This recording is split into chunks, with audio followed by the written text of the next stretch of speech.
The gloves are coming off. We're about to go full court press. It's time to play ball. Listen in as we tackle everything in the world of sports right now. Throw your hat in the ring at 516-572-7440. Huddle up. This is WHPC Sports Talk on the voice of Nassau Community College, 90.3 WHPC.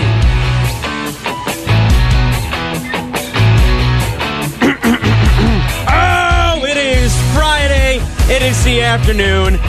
You know what that means. It's Friday afternoon. That's it. It's also time for 90.3 WHPC Sports Talk here on the voice of Nassau Community College. I'm Eric Fischetti. Alongside me, I have Nick Ohrnberger. Hi. Hey, buddy. How are you? Good. Good. Did you find your dad? I didn't find him. Yet? Yet.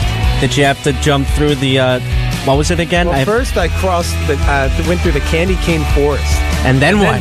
Then I crossed the sea of swirly, twirly gumdrops. Oh. Then I walked through the Lincoln Tunnel. And you took a wrong turn at Albuquerque, and here you ended up in Kansas City. That's right. And alongside him, Zach Calabrese. What's up, Eric? What's happening, Zach? I feel like I haven't seen you in a week. I'm tired, man. Yeah, it's been a long week for me. I started an internship this week at PLJ. Oh, yeah? Good for you. That's awesome. I've been waking up at 5 to catch the train every day to get in. So do you like it? Do you really? It's fun. But good.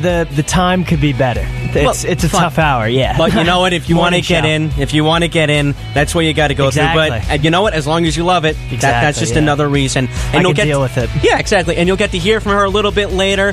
But the true hockey maven, Eleanor Ciampi, you'll get to hear from a little bit later because we are going to discuss the first half of the NHL season, maybe a little bit of the All-Star game. Who knows? But ladies and gents, we have a lot to get to. But first, let me just say this firsthand. We are a college radio station, of course, and we have been using the same number, 516-572-7440, for quite a while now. But we just upgraded our new phone system, so for today, possibly, this is supposed to be temporary. If you want to call in today, you want to rant to Nick, you want to yell at Nick, you want to appreciate Nick, and then come on and belittle us, that's perfectly fine. But today, it's 516-572-0606. Ooh. That's the temporary number for today, maybe in the next couple of days until we get 7440 back. But yeah, so that's going to be a lot of fun. Say it again, what is it? 516-572-0606. See, I might just call because I want to hear it. I don't know why. Call you on the air. Hi, this is Nick, Kansas City Chiefs. What do you think? Losers. Yeah. No, I don't think so. Too soon. I don't think so. I think we got a lot of time. We got a lot of time because we got to start out with some baseball as the strong gets stronger. The Yankee bullpen has gotten so much stronger as the New York Yankees sign Adam Ottavino to a 3-year deal worth $27 million. And as a lockdown reliever for the Colorado Rockies last season, Ottavino struck out 112 batters, which ranked 4th among all Major League Baseball relievers. Nick, the Yankee bullpen just got stronger. What do you think? Well, like you said, strong gets stronger. I think this is a good move. I don't feel like anybody's surprised by it. We had just started hearing rumors about it about 3 or 4 weeks ago. Obviously, the Ken Rosenthal tweet last night. John Heyman. And John Heyman both said there was very, very close in the $25 million range, and they were right. This happened. This is a good signing. Listen to this bullpen. You have Chapman. You have Betances. You have alongside Britton. You have Ottavino. Oof. You have Chad Green. Oh! I mean, the list goes on. And Jonathan Holder. Oh, man. Who I'm wondering if he's a fringe guy now. And Jonathan Holder had a good second half of his season. So there's plenty of live arms in the Yankee minor leagues. So they look pretty strong in the bullpen. The Yankees have doubled down on the things that have been issues for them last year. Okay. And one of them was the health of their infield.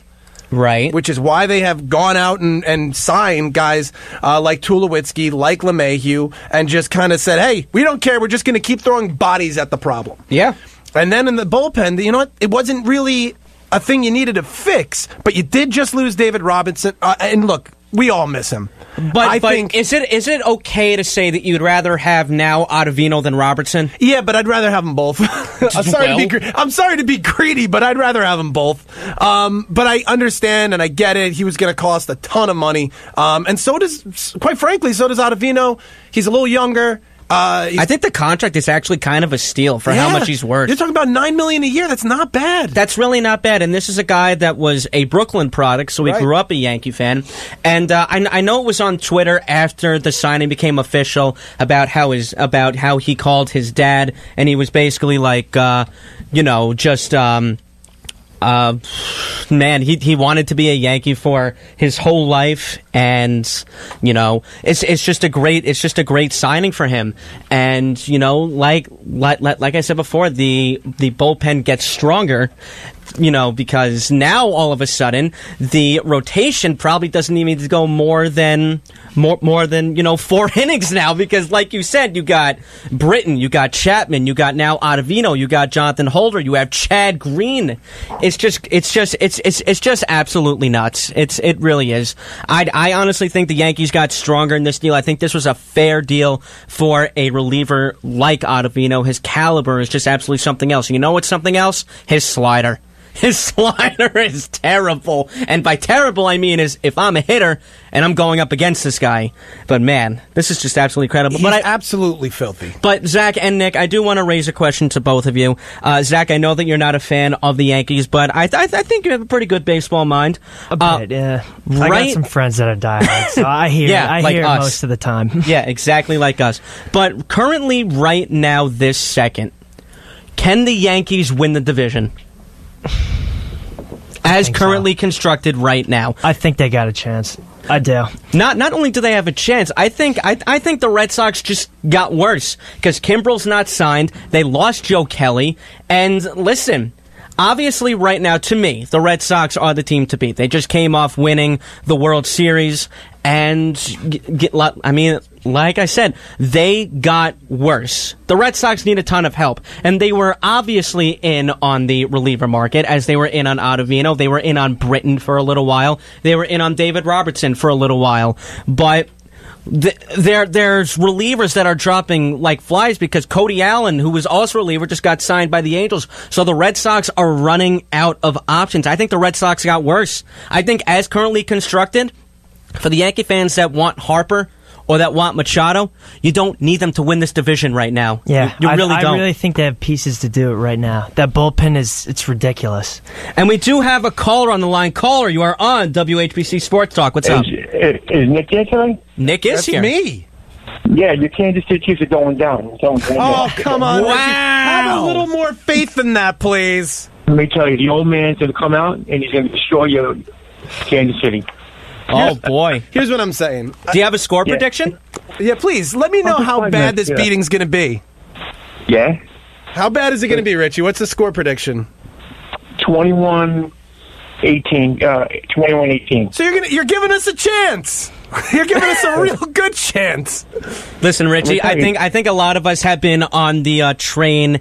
As in, if the Chiefs have the ball last, if you put the ball in the hands of the offense, Patrick Mahomes, Tyreek Hill, Travis Kelce, Sammy Watkins, that offensive line, the running game, they're going to make things happen. The Chiefs are different. They are different. I know we kept saying that for the past couple of years, but this isn't Alex Smith we're talking about. This is Patrick Mahomes. Patrick Mahomes. This is a guy that can throw right across his arm like he's a freaking shortstop with his eyes closed, and he'll hit you right in the stomach every time. You think he's going to be able to pass with the weather conditions? You know what? You're right. This is going to be a huge test for him. The weather conditions are going to be really bad in Kansas City. I think it's supposed to be like not really like blizzard conditions, but like ice bowl conditions, where it's supposed to be, I don't know, just what is it supposed to be like -10 with wind or whatever it is? Yeah, it's supposed to be pretty cold. The last thing I looked at was like -13. The wind chill's supposed to put it down to near 3 degrees. So yeah, you're right. This is supposed to be a test. Stupid cold. This is going to be a test for not only Patrick Mahomes but for the Chiefs' offense. But this really isn't going to be a test for Brady. I see where you're coming from, and the Patriots, because they've been here. Yep. But listen. Like I said, this team has a different feel about it, and you know what? I'm giving them a fighting chance. I don't know if they'll win. I would sure like them to, but I would honestly say that this is maybe a 27-23 game, Kansas City. Well, I told Nick at the beginning of the year, I think in October, I said the Rams are going to be a Super Bowl. He said, no way. So what do you think about that now, Mr. Nick? What do you think? I think I may have. Listen, you said a Rams Super Bowl. Yeah. At the time, it seemed to me like the defense was falling apart. Keep in mind, this is midway through the season, and it looked like, you had a stint where Peters was nicked up. You had a stint with Aqib Talib being nicked up. Both of them at the same time, as a matter of fact. Cooper Kupp went down. Cooper Kupp is gone. I do happen to still think, Richie, that the Saints are on a they're on a destiny cruise. Like, this is Drew Brees' last shining moment, and I think that they overcome here. He's had a lot of magic coming into this game, so we'll have to see what happens. I won't be shocked if the Rams win. They're a really well-built team, and they have the two best offensive players, and I don't mean to say that I think Jared Goff is better than Patrick Mahomes. I don't. I think that him and Todd Gurley are better than Patrick Mahomes and all of the weapons that he has. Look, Tyreek Hill's a wonderful player. I don't think he matches up to that Gurley-Goff combination. Nor do I think I don't think Kelsey puts him up there either. Really? I think that's crazy to me. I think that Todd Gurley is so important to that team, and I rarely give a lot of credit to running backs, but Todd Gurley's a game changer. He's the X factor in this game. If he gets going early, it's going to be a long day for the Saints. And who's the X factor for New Orleans? Everybody enjoy their games. Have a good day on Sunday, okay? You too, Richie. All right, Richie, thank you. X factor for New Orleans. It just requires... It really just requires this magic of Drew Brees continuing. I don't think anybody else on that field matters but what Drew Brees wills to happen. How about Michael Thomas? Michael Thomas is a wonderful receiver. There's nothing wrong with Michael Thomas. He's not the guy that I think is going to be the big-time changing effect on this game. I really don't see it. Well, who scares you other than Drew Brees? Kamara, you can make a case that he scares you, I guess. But he's not the Kamara from last year. Come on. Okay, fine. He might not be as explosive, but I'm still scared of him. And the combo between him and Ingram is nice, but is it better than Todd Gurley just on his own? I don't think so. Probably not. You're probably right about that. But listen, that's going to be a lot of fun football this weekend. It's going to be great. It's going to be a lot of fun. And who's the nightcap? Is it Patriots-Chiefs? Pretty sure Patriots-Chiefs. They're the prime time. And now how many people you think are going to say, I'm going to watch the Patriots game and just We've had this discussion. Of course they're going to say the Patriots game. It's like being on Long Island. It's like yesterday there's this awesome game, Islanders-Devils, that turned out to be a freaking crap show, and we'll talk about that in a little bit. But nobody's calling it a Devils game. I've had to deal with it my whole life. It's an Islanders game when they come here. It's an Islander game or a Ranger game whenever the Devils play. It's annoying. It's very funny. Very funny. So going back to my question before, where we were trying to figure out how the phone works. Yes. So Nick, right now this second. How does the phone work? No. Okay. Are the Yankees better than the Red Sox? No. Still not.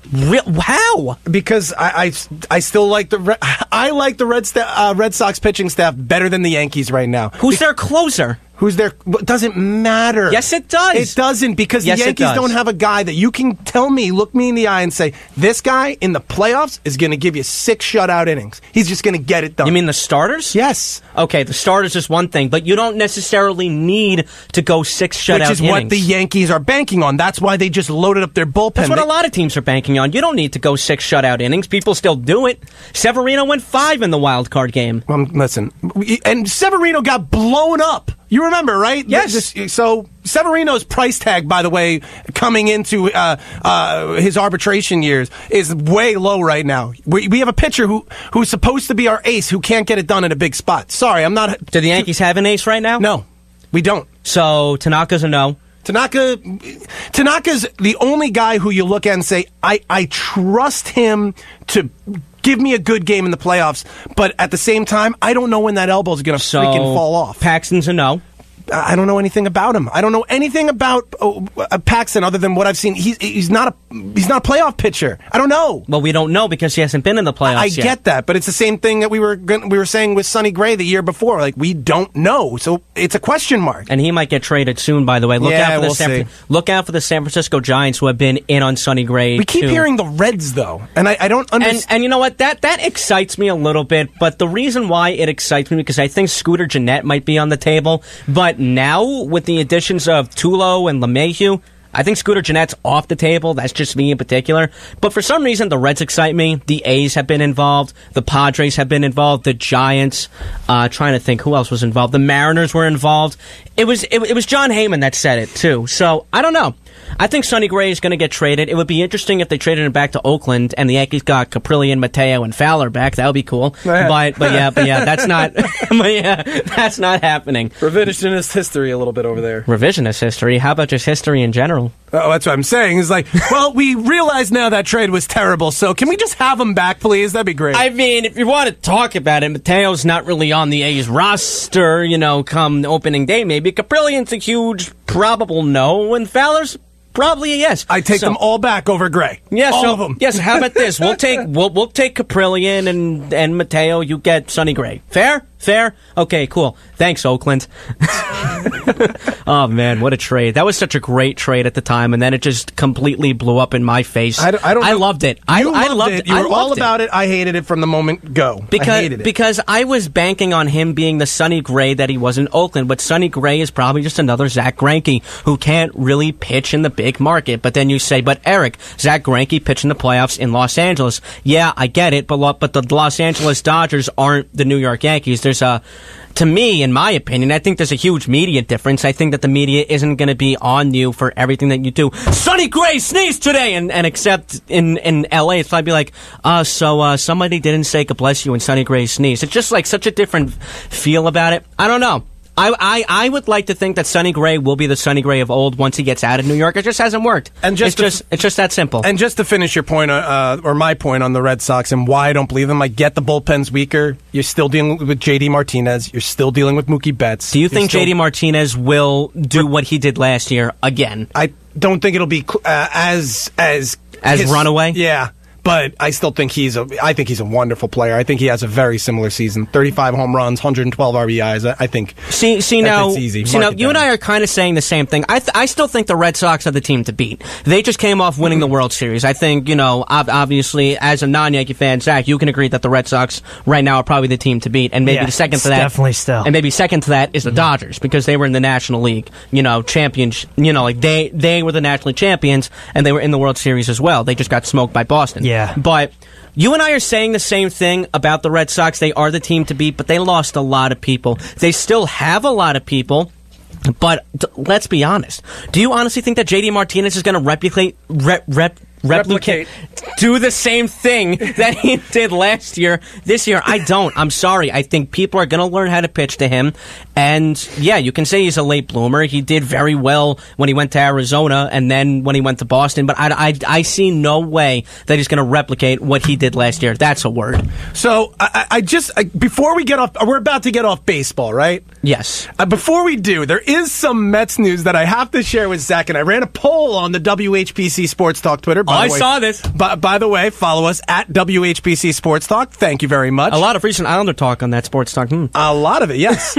But a lot of polls that really didn't get to go through, but we'll talk about that. I'll read it off to Zach. At Mets, officially invite Tim Tebow to spring training. I was going to say. It was going to be the Tebow thing. Zach, I put up a poll that said, okay, it's a three-way poll. Number 1, sick and tired of this guy. Number 2, I'd buy tickets for it. Number 3, he's a Kardashian. What was your vote? What's your vote? And where do you think the percentages are? Strictly spring training, correct? Just for spring training? I don't know, but Van Wagenen thinks he can be in the outfield. Who knows? Yeah, do you need help in the outfield? Who'd you rather have, Keon Broxton or Tim Tebow? I don't know. I would buy tickets. Oh my God! I would buy tickets. Yes! Which I know is definitely the lowest. The lowest. No, it's not. It's the highest. Really? 42% of people voting want to see this guy play. I would love to see Tebow. I am sick and tired of this guy. I'm so tired of Tim Tebow. He's going to be in conversations of Bo Jackson and Deion Sanders. I'm telling you. It's gonna happen, man. Zach. I'm with you. He's a draw. He's a draw for spring training. He's a draw in general. Why not? Why not? This man is being used strictly as marketing. Do not actually put him on the Mets roster, but let him do whatever he wants in the minor leagues. What if he made his way up to the Mets, though? How would you feel as a Mets fan? If he got up there, he better have earned it. Because if he earns it as a player, but I doubt that's ever going to happen. What kind of spring training could he possibly have? Everybody has to get hurt. He will not. A comet would have to hit the stadium. He Yeah, right? Like, no, seriously, what would the numbers? Give me like a month's worth of numbers that you'd be like, all right, let's just see what he does in the bigs. Oh, my God. How about this? Just give me home runs and RBIs. Yeah, home runs, RBIs. He's got to be hitting. I'm trying to... This is tough, right? This is tough. It's got to be legendary numbers if I want to see Tim Tebow on the field for the Mets. I will throw out. I will throw it. I will throw out a number for you, and you tell me if this is good enough for you to say, you know what, he could be a Met. All right, 20 home runs in a month. I'm just saying. Okay, I'm just putting this out there. I don't think it's going to happen, but this is in a month. 20 home runs, and let's say 40 RBIs. Yeah, right? You got to take them there. You can those put those are crazy numbers. All right. Now, realistically, how about 12 home runs and maybe 9 RBIs? No. Okay, I wouldn't fine. do it. So here's my realistic one. If this dude hits like 10 home runs and 25 RBIs in spring training, even I'll say, all right, this is no fluke. Just throw him in, see what he can do. Is he starting at a AA or AAA? It's got to be AA, right? No, I think it's AAA. I think he's in Vegas this year. Wow, really? Okay. That's funny. So, having said that, he'll be a September call. Let's take. I'm going to take a break over here, guys, because also with this Tim Tebow news, I got to call my girlfriend. Her name's Hillary Duff. Just give me a second. You just turn off. Hold on. Here we go. Hey, babe. Yeah. No, won't be able to make dinner tonight. Yeah. Tim Tebow made the major leagues. So, yeah. All right. I'll talk to you later. Listen, if I called Emily and I said Tim Tebow made the major league, she's going to be like, "Oh my God, you're Florida Gators." Why does your girlfriend sound like Susan Waldman? Oh God, no! My God, Roger Clemens. No, Emily does not sound like Susan Waldman. But if I said, "Hey, Tim Tebow made the Mets," first off, she's a Mets fan. That's step one. So that's me convincing her very easily. Hey, let's go to a Mets game. Who are they playing? I don't care. Tim Tebow's up. What do you say? You know what she'll say? Yeah, sure, why not? Right? Yeah, probably. Yeah. All right, so that's it for baseball. So when we come back, we're going to be hearing from Eleanor Ciampi with some hockey. By the way, did you see the Islander game last night? Shut up. I don't want to talk about it. Well, that's too bad. 2 minutes. Come on, everybody. Let's sing along with Bruce. Say it! Show a little... You ain't a beauty, but... That's all right. Join me, Kim Tracy, for the music of Bruce Springsteen and the E Street Band every Sunday at 1 p.m. on the voice of Nassau Community College 90.3 WHPC and with the iHeartRadio and TuneIn apps.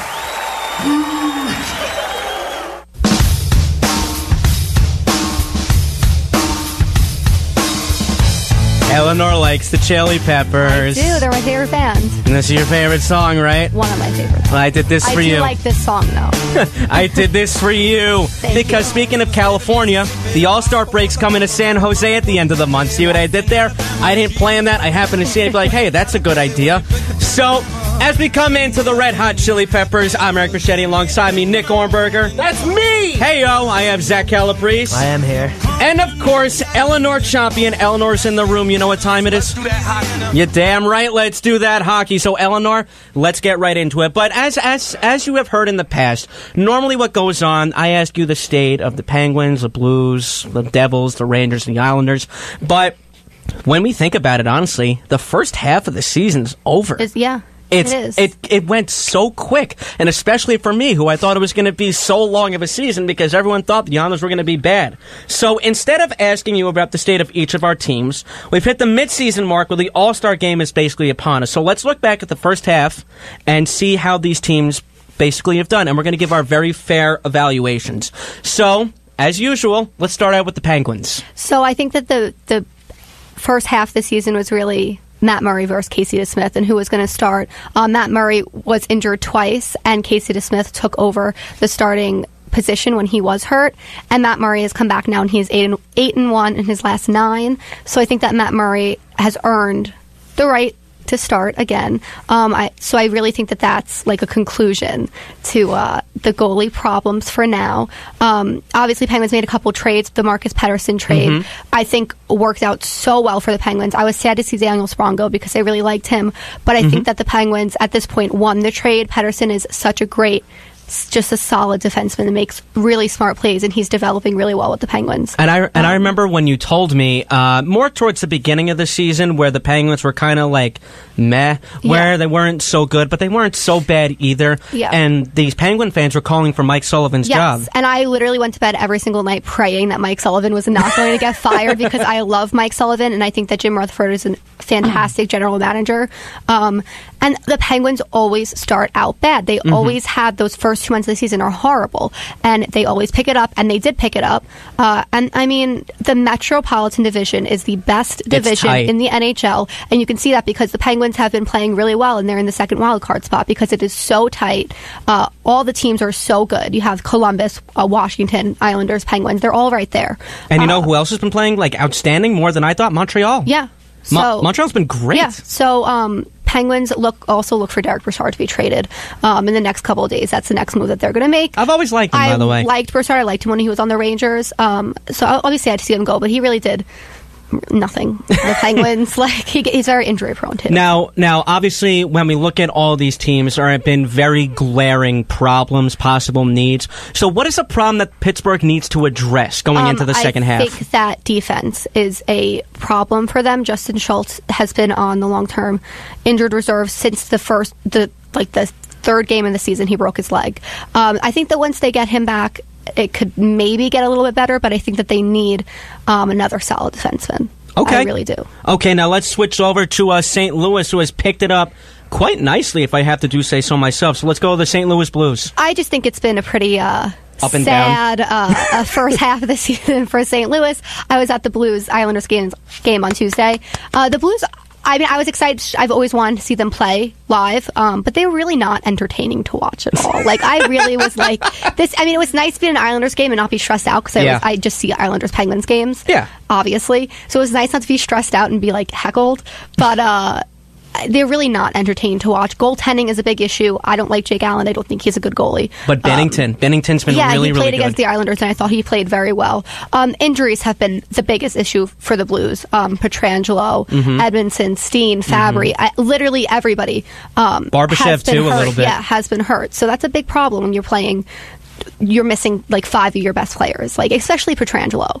Oh my God, he's such a big part of the team. Tarasenko has been invisible. Robert Thomas, who I love, my London Knight, is hurt. He didn't go on the 4-game road trip, so that's a loss. Obviously, they had the coaching change. How do you think Berube has done? Nothing major. I just don't there really wasn't much of a change. I mean, I just think that there's a big problem in St. Louis. Yeah, there is a big problem in St. Louis, and I remember asking you a while back, who can you see being traded first, Pietrangelo or Tarasenko? I got a funny feeling that if all of a sudden the Blues pick it up, I don't think they're going to trade anybody. Maybe Schenn. Yes, maybe Schenn. I would be interested to see how the second half of the season goes and to see what happens with the goaltending. Because I don't think that they can do it with Jake Allen. I really don't. And I think that the biggest thing that they need is a good starting goaltender. And I don't think they have it. And I think Armstrong, who is basically the higher up on the Blues, I believe he's the general manager. Yes, yeah. He has been probably a little bit more outspoken about Jake Allen than most people were. When Hitchcock was there, he was very outspoken about Jake Allen. When Mike Yeo was there, he was very outspoken about Jake Allen. He had one good season. Right. The problem with Jake Allen is he's extremely inconsistent, and you can't have that when you're a goalie, especially a starting goalie. You can't be inconsistent. You have to be... Can I just tell you that the MVP of the Blues so far this first half... Easily Ryan O'Reilly. Yes, definitely. Easily. He's the only person that gives his all every single game, no matter if they're losing by 5 goals or winning by 5 goals. He is the only bright spot, I think, for the Blues right now. And if you are a young, aspiring hockey player, it doesn't have to be goalie, it doesn't have to be defense, it could be anybody. If you want to talk about work ethic, watch Ryan O'Reilly. Yeah. This man gives his all every single game. And the Blues, as you know, as I know, have been extremely bad this first half of the season, hence the coaching change. I think you're right. I think Berube from Yeo hasn't really been that much of a change, but sometimes that just happens. That happened to the Islanders after Capuano to wait, and it's happening now from Yeo to Berube. Maybe it's lighting a fire, but this All-Star break is literally what the Blues need. Yes. It's a break. It's basically a break from everything. And you can regroup and figure out what you're going to do. Exactly. And hopefully get some of your injured players back. Exactly. And now let's head over to the tri-state area, to the New Jersey Jersey Devils. Again, it's just sad. I mean, Nick, is it sad to be a Devils fan? Let me ask you a question. I prepared a list for you. Okay. Wow. Good for you. Here's my question for you. And knowing last night was going to go terrible, and it did. Good for you for knowing. Thanks. The Devils are 25th in the standings overall. We're 13 points behind the last playoff spot. I think just behind the Penguins. Penguins, yeah. So, is it time for the Devils to sell? Yes. Okay. I'm going to... Listen, we could probably agree, Johansson, Lovejoy... I don't want to say Boyle yet. Vatanen? Probably Vatanen. No, don't trade. No, he's restricted free agent. Don't give him up. Do not. I think he's a good him. defenseman. So I guess my point is... But can you get a lot for him? No, I don't think you're going to get too much for him. You're not going to get enough. He's pretty average, but for the Devils, he's their best defenseman, and I don't know why you would get rid of him. The idea is to just tank, I guess, yes. And I hate that. And listen, I'm fine with losing guys, like I said, like a Johansson, like a Lovejoy, like Brian, not even Brian Boyle, like Keith Kincaid. A backup goalie on a contender, I think someone would pull the trigger. Yes, and I think that I feel bad for Keith Kincaid. Yeah, because I don't think that he's bad. I don't think that he's played bad. He's been overplayed, and that's an issue. And there's only so much that he can do. I mean, he was not a starting goaltender. He was a backup goalie. And then Corey Schneider got injured, and he had to step into that role. And it's hard to step into that role, especially how much they were playing him. So, my only other two that I have for you, and they're people that I obviously am more close to as a Devils fan, Severson. Could you see him getting moved? I would keep him. Ooh, that's a good one, too. I would keep him. Didn't they just sign an extension earlier in the year? Was it Severson or was it somebody else? No, that was... I remember it was a 7-year extension. That's what I remember. I don't know. Hold on. I'll look that up. And the other one is a sad one for me, Andy Green. Yeah, I mean, I just think his time is up in general. I wouldn't be surprised if he retired at some point. Yeah. Yeah. Interesting. I think the Devils suck. I know. If you want to tank, I mean, obviously, I don't want to tank. Jack Hughes and Capo Caco are going to be your number 1 and number 2 overall. I mean, you have Nico Hischier already. That was your number 1 overall pick 2 years ago. So it's how many do you want, and how many? 7-year. Sorry. How many can you develop? You know what I mean? Like Nico Hischier is amazing, but how many first overall picks are you going to develop? Like it's hard. Like it didn't go well for Edmonton. You know what I mean? Like it's hard. And it's going to be hard to sell to a fan base that you literally just signed John Hines for another 3 years. Yes, and that's a big problem too. I don't get that contract. I don't think it was the right decision. I thought that he should have been fired. I still think he should be fired.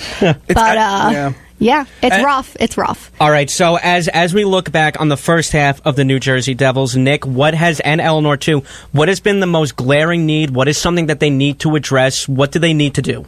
First of all, they're far too injury prone. I mean, how many times are we going to go through this with Johansson? His time with New Jersey has been riddled with injury, and it just, if you can't stay on the ice, that's a huge. And Taylor Hall is injury prone too. Yeah. For as good as he is injury prone. And you know what? All due respect to Taylor Hall, he has not looked like himself this season. Well, he's been hurt. He has been hurt most of it. Injuries. Yeah. Even when he's been healthy and on the ice, it's just, unless he's just nursing something we don't know about. Is he out until after the All-Star break? No. Is he supposed to play in the All-Star game? No, he's not playing in the All-Star game. He's not playing. No. Okay. Yeah. So, I mean, I don't know. I don't think it's not. He doesn't really have anybody to play with him on the Devils. You know what I mean? Like, yeah, you have Hischier, but he's a kid. Yeah. And honestly, he's got to learn Taylor somehow. Hall is doing it all by himself, and I don't think, How much worse can this get? I don't think it can get much worse. This is like, because if this is the basement, I think I'll be okay, but this is pretty bad. Let's just say Keith Kincaid gets hurt. Then you got Mackenzie Blackwood starting, who I don't mind, by the way. He's not bad again, but he's young and he's not ready. He's not ready. Defense and goaltending are the Devils' biggest issues, I think. So, all right, now moving on to the blue shirts in Manhattan, the New York Rangers. Oh boy, I think it's been better. I think it's what people expected. What, like status quo? I mean, we expected it to be low this year. It's definitely not that bad. They've been super inconsistent. Yeah, they'll have long winning streaks and they'll lose 5 games in a row. Yeah, they'll have like a 7-game winning streak, then lose 6. I mean, the bright spots for the Rangers, Philip Heidel has been really good. Chris Kreider. Chris Kreider has been the best player for the Rangers so far, I think. Do you like Georgiev? Zach? Not really. Sorry. Yeah, I was waiting there. Not really. I mean, I definitely like Heidel's the best young guy, and I know who are we losing to. We're losing Zuccarello and Hayes after the season. Yeah, those are going to be Zuccarello big. is for sure gone. Right, which is a big loss, I think, for fans, because fans love him. Like, it's going to be about like the next gen guys. We're going to need Heidel. We're going to need. I mean, Bushnevich is back in the fourth. Yeah, he's not looking at Banachad. We need Howden. We need Howden to step up. All those young guys. I really think that Brady Shea is like the future. Like, if I had to, he's really good, and I think that like the more he develops, he's going to develop into like a Ryan McDonough or somebody like that. I really do. Okay, that's high praise. Yeah, and Vitaly Kravtsov obviously is coming over after the KHL season is over, which is a big deal because I always say it's dangerous to draft Russian players because a lot of times they don't want to leave the KHL. Right. So it's a big deal that he's coming over, and I think he's going to be really good. Yeah. All right, so Zach and Eleanor, looking back on the Rangers' first half of the season, obviously there were a ton of good things. There were also a ton of bad things. But what are the things that the Rangers need to work on going into the second half? What do they need to fix? Goaltending. I mean, how much do you want? How much more do you want Lundqvist to do? He is getting older. He's super inconsistent at this point. He's at the end of the line. We're just holding on to him because of all those great years he gave us. But it's time to just go. Do you think the Rangers would do the unthinkable, in air quotes, and they trade Lundqvist? I don't really think he has a high trade value. Would they even get anything? Yeah, I don't even think he has like a super high trade value. Like, yes, it's Henrik Lundqvist, and you have like that's the name. I said back in 2012 when they lost to the Devils, and then we obviously got swept by the Kings in that Stanley Cup. I said in 2012, now is the time. You're not getting any better with Lundqvist. Get rid of him now. Get everything you can, because the trade value for him at the time was so high. Even in 2014, after they lost the Stanley Cup final, they missed out on it. And they traded Talbot instead. Yeah, and I get you don't want to trade like your franchise goalie. But at the same time, like, they're probably regretting it now because... Oh, no, I honestly think that they would be regretting it now. Yeah. Is it me, or had they been playing Georgiev a lot more? Yeah, they've been... Is that just me, or is that basically like? Does everyone else see that? I mean, Lundqvist plays like it's they definitely don't split time. Well, Georgiev just got. I'm pretty sure I just got an update today that they sent him down in the minors. Yeah. Really? Yeah. Wow. I know. And that some guy they called up. Oh my God! What was another goalie? Yeah. It was like something with an M. I can't remember. Yeah, someone. All right. So you looked that up. You looked that up, and let's be honest, one of the hottest teams in the NHL, the New York Islanders. I don't get it. Yeah, I don't get it either. It's great. I think that Barry Trotz has obviously been. It was the right choice for the Islanders. And what I like about Barry Trotz is he's letting the young guys have a chance. And Josh Hosang obviously messed up again. Oh my God! And that is why he was sent down. So I've been saying it forever that his attitude is a problem, and you see it again. I see Islanders fans, why are you saying Hosang down, all this stuff? It's because of his attitude. All right, well, let's look at the other young guy. Yes. Michael Dahl-Gohl, who just scored his first goal last night, who was... Yes. Oh, man, I'm love this happy kid. that he was called up because I think that he's, like, you cannot spend so much time in the AHL. Maybe he's just a late bloomer. The kid's only 22. I get it, but, like look what you did to Ryan Strome. Look what you did to Nino Niederreiter. Like, all these people, you leave them in the AHL too long and they don't develop. So I think that this is the right time for him to come up. He's playing very well. The goaltending's been good for the Islanders. Defense has been awesome for the Islanders. And you know what I love about the Barry Trotz effect? He's looking at a guy or guys like Anthony Beauvillier and Matthew Barzal and Valtteri Filppula. Yeah. And he's basically saying, you guys are all the same to me. Yeah. Everyone has been basically having the same number of minutes. The only one that's been having, like, maybe more inflated minutes to me from what I see is Scott Mayfield, who is very good. I didn't think he was that good. Like, he is a solid defenseman. All right, Eleanor, I'm going to give you one choice. You can only have one player to start your team with. Michael Dahl-Cole or Wayne Gretzky? What do you think? Wayne Gretzky. Michael Dahl-Cole! Come on, man. But listen, the issues with the Islanders for the past however many months it has been, I know that we haven't had enough time screaming about it, but the power play. The power play has been such a disaster in some cases. That would be my thing to work on for the Islanders, for sure. Does Scott Gomez get fired in the second half? If it keeps going the way it's going. I mean, it's been better as of late. Yeah. It's a tough call. It's a very tough call. If you have 5 power plays in a game, you have to score at least once. Like, Fair. you are given the gift of a power play. I'm happy with the it. 1 for 6. I get it that if you have great penalty killers for the other team. Like, I get it. But you should at least have shots on net. If you go 5 power plays with no shots on net, that's a problem. That's bad. That's a problem. That's very bad. So, but man, I have to give a lot of praise to Robin Lehner. Yes. Robin Lehner, who has been... I have just a lot of respect for him just as a person in general. Oh my God, yeah. And I wish him like all the success. And If you're Lou Lamoriello and the Islanders, do you bring Lehner back? I would, for sure. And I think fans like him. I like him too. I had a lot of respect for him when he came out with the mental illness thing. That was step 1. I was rooting for him the whole way. I don't know if I necessarily liked the signing at first because I didn't think if it was an upgrade over Halak. Like when he was playing with Buffalo, I didn't like him. No, at all. Like I really didn't think that he was like a nice guy or whatever. And then you reading obviously what he goes through, and I just had a lot of respect for him coming out to talk about it because it's not easy to talk about. Man, and you know what? Looking back on that offseason, I thought rock bottom for this franchise was July 1st, and now look at us. It's absolutely honestly, crazy. I think that they do better without it, like a star, like a real star player. Like everybody is just a team, and you all play for one another. Nobody's look at Vegas. Yeah. Yeah. But you know what I love about it? I think like a couple of days ago, I was kind of like, obviously because you know me, I follow a lot of fan pages, but they're very, like they articulate themselves very well, and someone brought up the question or like the statement that maybe when Capuano and Doug Waite were the head coaches respectively at their times, they were putting too much pressure on the Tavares line or the Okposo line or the Nielsen line. And guys like the fourth line, like Martin, Clutterbuck, and Cizikas, they weren't really getting enough time on the ice. Now it seems like every game they're getting the start. And Barry Trotz is a good coach. Would you give him the Jack Adams? Not yet. I mean, if the season ends... How about just for the first half? I think you would. I can't think of anybody else that I would give it to right now. I really don't. Yeah. I'm not even being biased. I'm looking at Toronto. Everybody knew that they were going to be good. I'm looking at Tampa Bay. Everybody knew they were going to be good. Capitals, they're still holding status quo. I think people still knew that they were going to be good. Yeah. No one really knew what the hit was going to be after losing Trotz, Lambert, Gruden, like whoever, Mitch Korn, who I thought was the biggest acquisition this offseason, by the way, the goaltending coach. My brother went to his camp one time. Really? Yep. Oh, that's awesome. Yes. So, look, James Ciampi, you can be Robin Lehner. It's cool. It's awesome. That might actually be a sleeper for the award now that you mention it. Todd Reardon. Yeah. Losing Trotz, keeping the Capitals basically where they were. That's a good job on his part. So that might be a sleeper. No, but I honestly can't think of anybody else that had such, like the thought of this team is going to be so bad coming into the season, and then within 2 points. All right, so of right first now, place. if the season ended, yes.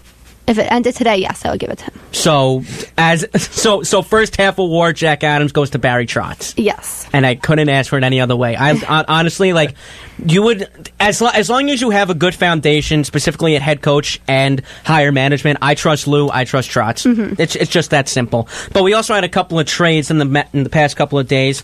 A former Ranger.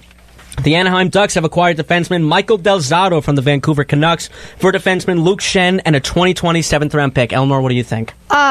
There's really nothing much to think about this trade. Michael Del Zotto, he has 3 points. He's been a healthy scratch most scenery. I don't know. Most of the season. I really just don't think he's great. I mean, he's not good. So I mean, Luke Schenn has only played. What did Ranger fans used to call him? Michael Delzaster? Yeah, he had some days. I mean, I feel like he's a pretty likable guy. Oh, he is definitely. But Luke Schenn has only played in 8 games, so it's pretty even. Let's just see what happens. Yeah, I mean, it's a pretty even trade. I like Luke Schenn. I'm probably the only Islander fan that that might like Michael Del Zotto from his time with the Rangers. But yeah, it's kind of like a nothing trade to me. Maybe this is a change of scenery, specifically for Schenn and Del Zotto, who haven't really been doing much on their respective teams. But speaking of the Ducks, they've been unloading a lot of pieces as they just got over a 12-game losing streak, as they traded Joseph Blandisi to the Pittsburgh Penguins for Derek Grant. What do you think about that? So Blandisi, I'm really happy to get. He's been bouncing between the AHL and the NHL. He did play in 68 games for the Devils between 2015 and 2017. I think that he's going to be good. He's going to fill the fourth line center spot that Derek Grant had. And I like Derek Grant. I thought that he was a good fourth liner. He scored some pretty clutch goals. So he basically flip-flopped players, but Blandisi is younger. So I think I was happy with this trade. And Derek Grant was originally an Anaheim Duck. That's where Pittsburgh got him from. Perfect. So he goes back to Anaheim. There you go. And finally, the former Islander. The Minnesota Wild have acquired center Victor Rask from the Carolina Hurricanes for left winger Nino Niederreiter. Yeah. I believe they traded Niederreiter to the Wild for Cal Clutterbuck? Yes. I believe, wow. They did. I mean, nice. I like Nino Niederreiter. I really think that Carolina won this trade 100%. I do too. I love Nino. He has 23 points this season. I think that he's a good player. I mean, Islanders kind of ruined him a little bit. But then he played well. In Minnesota, a lot of Wild fans are really upset that he was traded. I'm kind of surprised about that. Why do you think they traded him? I know that he's had some attitude problems. Maybe, I mean, that could be a reason. I don't know. But Victor Rask's okay. I really think that Nino Niederreiter is a much better player. So this is like a here, take him kind of thing? I mean, I don't know. I'm not in the locker room. Like, obviously, I don't know. But obviously. But you wish you were. No. Yeah, okay, whatever. He didn't say the showers. He said the locker room. But yeah, I think that Carolina definitely won this trade. I love Nino Niederreiter. I'm scared of the Hurricanes. I was intrigued by what they were doing this offseason. I think the Hurricanes are in a very good spot. I think they're going to be good. Yeah, I think them getting Nino Niederreiter could maybe help propel them to a playoff run. And they have a lot of good prospects too. Andrei Svechnikov, Martin Nakash. So. And after when they traded Jeff Skinner, I thought, oh well, okay, well there goes the Hurricanes. Nope, they got better. Actually, Jeff Skinner has been absolutely amazing for Buffalo. I just have to say that. Yes, they have. And so, Eleanor, thank you very much. That is it for hockey. When we come back, we're going to be talking about the NFL playoffs when we come back. Nick, I have a feeling you're going to cry. Don't change that dial. We'll be back in less than a minute. This show is brought to you by La Piazza, pizza, pasta, and brick oven. Delivery and both on- and off-premise catering also available. With locations at 1137 Old Country Road in Plainview, 2191 Merrick Road in Merrick, and their Cucina Italiana and Wine Bar at 512 Walt Whitman Road, Route 110 in Melville. More information and menus are available on the web by visiting LaPiazzaOnline.com. This program is brought to you by Oliveri and Schwartz, PC, personal injury and medical malpractice attorneys, with offices located throughout the New York metro area, including Garden City. More information about the legal services they offer is available by calling toll-free at 800-427-9546 or online at oliveriandschwartz.com.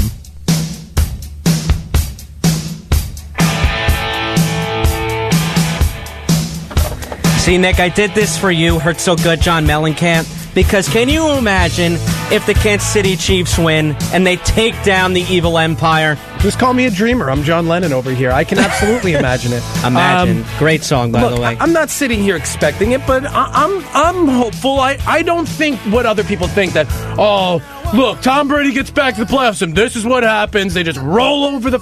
Listen, I get it. What did you expect? They were biding their time. They're ready to bite. That's what they do. This is going to be a very hard-fought game on both sides. This is going to be my favorite game, only just due to the elements and everything. Yeah. Arrowhead. Oh, man. You know the Patriots are an underdog right now? They are. What are we, 3-point? I think we're a 3-point favorite at the moment. Or actually, it might be 1.5. Which blows my mind, by the way. It's insanity. But being that we're talking about the game, we might as well get into it. So let's talk. Kansas City versus New England. Zach, Nick, what do we think? Here's what I'll say. First and foremost, Tom Brady. Let's start there. Let's just start the quarterback. Right there. Tom Brady, Michigan, right? Yeah. I think he was. Who'd he back up? Brian Greasy? No. Drew Bledsoe. But you know, you mean in college? I don't. In college, Brian Greasy was his. Yeah, got it. He was bringing Gatorade for him. But you know, the point is, Tom Brady is a wonderful quarterback. His presence will be felt in this game. There's no way around it. We all know what we can expect to see. Julian Edelman needs to be a huge factor in this game. Rob Gronkowski has not looked the same. I think that he'll be an effect. He definitely will be utilized, but I think Julian Edelman needs to be a big part of the in-between games, those little short slant routes up the middle. I think that's got to be a big part of what they do. And that Patriots defense just needs to continue to be... They don't need to beat down on Patrick Mahomes and the Chiefs. They're not going to be able to. What they need to do is limit the damage, double cover Tyreek Hill, make sure that you have your most athletic linebacker covering Travis Kelce at every turn, and make sure that you clog up the middle as much as you can, because you can make the argument that we've become worse since losing Kareem Hunt. I think that's fair. Okay. But has anybody noticed a huge dip? I haven't. No, I haven't noticed a single big dip in our running production. Part of that has to do with Patrick Mahomes. People are too enamored by what he's capable of. And also, let's all tell Nick, hey, Nick, you were right. Sammy Watkins actually turned out to be a decent acquisition this year. I didn't hate it. A lot of people gave me crap for it, said, oh, Stonehand Sammy Watkins. Well, yeah, that was the past, but I was willing to give him a chance. Okay. I think what I said was, yeah, I don't love it. I don't hate it either. But you know what? It worked out. And Damian Williams has started to shine as the go-to back right now. So hopefully that continues. I'm excited for the Kansas City Chiefs. I don't think we're winning this game. I'm sorry. I can't get behind it. I know. Is it because it's New England? Because it's New England. I'm going to call this game a 21-20 game. I'm going with the point, under a point. What a heartbreak. Yeah, I think it's going to be that kind of game. I think it comes down to a field goal. I really do. Zach, what do you think? It's going to be close, but I can't buy into the full Patriots are the Patriots in the playoff this year just because. Really? Yeah, they beat the Chargers, but think about it. They dismantled the Chargers. Phillip Rivers, he's now 0-8 against Brady. Which blows my were mind, home. by the way. The Patriots were home. You know, I think that game was a cakewalk no matter who they were going to be playing. I think Baltimore would have gave them a harder time than the Chargers did. Yeah, okay. Honestly. But I honestly like the Chiefs in this one. I think I would definitely be taking the Patriots if the Patriots were home, but the fact that they're going to be in Arrowhead, I really think... In the elements, too? Yeah, I think Patrick Mahomes I think he has what it takes. Okay, so you say, and Nick, I forgot to ask you on this, but I will go to Zach first. So you say Chiefs. I'm going to go with the Chiefs. Who is the main reason that the Chiefs win this game? Patrick Mahomes. Easily?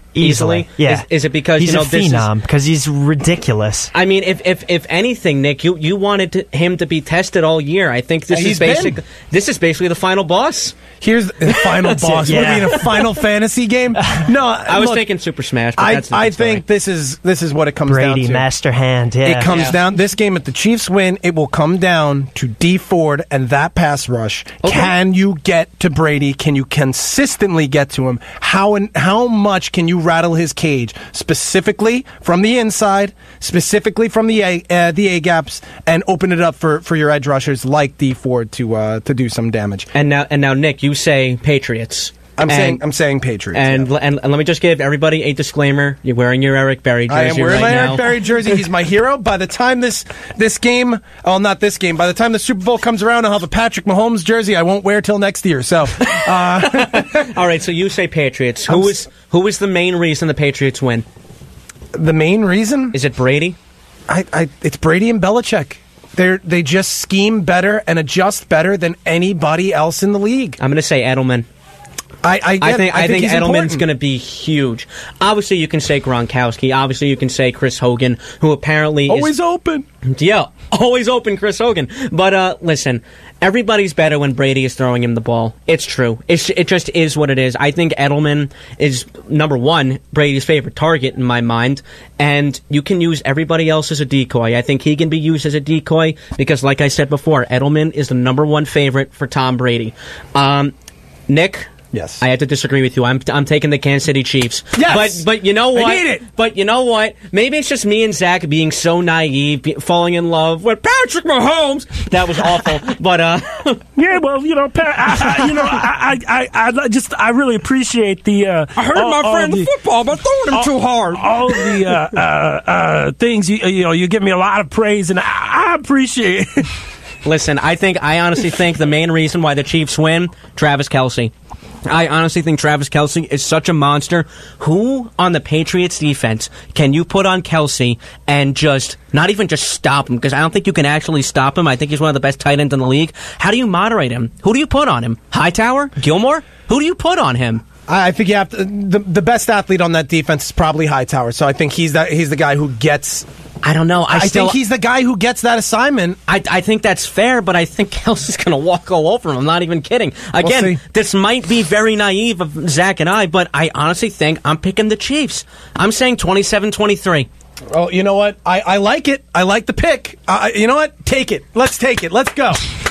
Patrick Mahomes versus Tom Brady, the final boss. Just remember what you said. You wanted to be tested? Yeah. He's getting tested. This game, if the Chiefs win, this game comes down to we had the ball last. Yeah. And that's what this game's going to be. That's the same thing for the Patriots. Who gets the ball last, and can they get it in field goal range? I'm trusting both offenses. I can't trust either one of the defenses. You could trust the Patriots defense to keep it close. They're not a bad defense. No, they're not bad, but they're not great. Okay, fine. They're Belichick defense, and Belichick does like to eat up young quarterbacks too. But I think Mahomes is definitely going to be the guy that's going to be. And they faced each other. Something special. Yeah, and it was so close. Yeah. The Chiefs faced the Patriots, and the Chiefs lost. They were at Foxborough which means he has personal tape on Patrick Mahomes, which scares the hell out of me. Listen, I'm still going Chiefs. All right. And I'm sure, and I know you would love to be wrong. I can't. I want to be wrong so bad. You have no idea. Yes, I do. And now let's go to New Orleans versus Los Angeles. The Rams and the Saints. The destined Drew Brees and New Orleans Saints. Nick Ohrnberger, who are you taking? I'm taking this. Still taking the Saints. I told Richie earlier. I'm telling you now. I think Drew Brees absolutely has it marked in the stars somewhere that this is his year. He refuses to be sent home. He's been incredible, and I think we'll continue to see it. I just think he's a little too much for the Rams to deal with. They're a great team. They're a young team, and I think he completely takes advantage of it. I think that Jared Goff's going to have a very good game. I don't think that the Saints defense is anything to write home about. So I think it'll be a close game, but I think this is won by a touchdown. I think this is a 31-24 kind of game. Wow. Okay. High scoring, Zach. Oh yeah. Yeah. I think it's going to be. I'm going to agree. I'm taking the Saints. It's going to be a close game. It's going to be hard. I really like the Rams, but Drew Brees is just so pissed off from losing to Case Keenum in the playoffs last year that wasn't his fault. He has made it his destiny to come back and just win the Super Bowl this year. Oh, man. All right, so guys, you guys are both picking the Saints. What's the X factor? X factor's got to be... Is it Breeze? You know what? You kind of convinced me earlier. I'd love to see a big game out of Michael Thomas. Yeah. All right? I'll give it to you. I know a little bit. That's not much. I'll give it to you. You brought it up before, and you got me excited about it. X factor, Michael Thomas. Can he get open? Can he make a... Can he make a big play on a big few plays in this game? Zach, I want to say Michael Thomas too. All right, guys, I'll take the win. I'm going Los Angeles Rams, and you know what? I think that Sean McVay is going to be a huge factor in this game. Can he get out coached by Sean Payton? And the answer to me, I think, is a resounding no. I think Sean McVay will outcoach Sean Payton, and the guy to look out for on the field about who's going to have a very special game. Todd Gurley. Todd Gurley is going to run all over the Saints defense. Nick, I'm sorry. I love Drew Brees as much as the next guy. I think destiny ends here. And I think he'll be coming back next year also. So, guys, we'll see. So, guys, this has been a wonderful show here by the lovely people of 90.3 WHPC. It's time for all of us here at WHPC Sports Talk to bring in the closer. Nick? I like the Ottavino trade, the signing. I think it was a good deal. I think it's a steal. I think we all should be happy about it. I love it. Yankee bullpen's dangerous. Are we better than the Red Sox? No, not yet. But we're closer. Zach? Good luck, Tom Brady, as he goes on to try to as he tries to tie Mark Sanchez's four road win playoff game statistic. You know, he's gonna need it. I want to congratulate my favorite Londonite of all time, Toronto Maple Leafs forward Mitch Marner. He becomes the first player in franchise history to begin his NHL career with 3 consecutive 60-point seasons. Could have been an all-star. I'm amazed that he's not. So, sticking with the ice, the Islanders head down to Washington, D.C. to take on the Capitals. Barry Trotz has been quoted as saying, "I haven't been there long enough to get a tribute video." Barry, I love you. Shut up. You deserve it. You absolutely deserve whatever the Capitals give to you. And especially, you know what the Capitals deserve? A big, fat L. So, from Nick Ohrnberger, from Zach Calabrese, from Eleanor Ciampi, I'm Eric Fischetti saying, in the wise words of Jack Black, I will catch you guys on the flip-flop.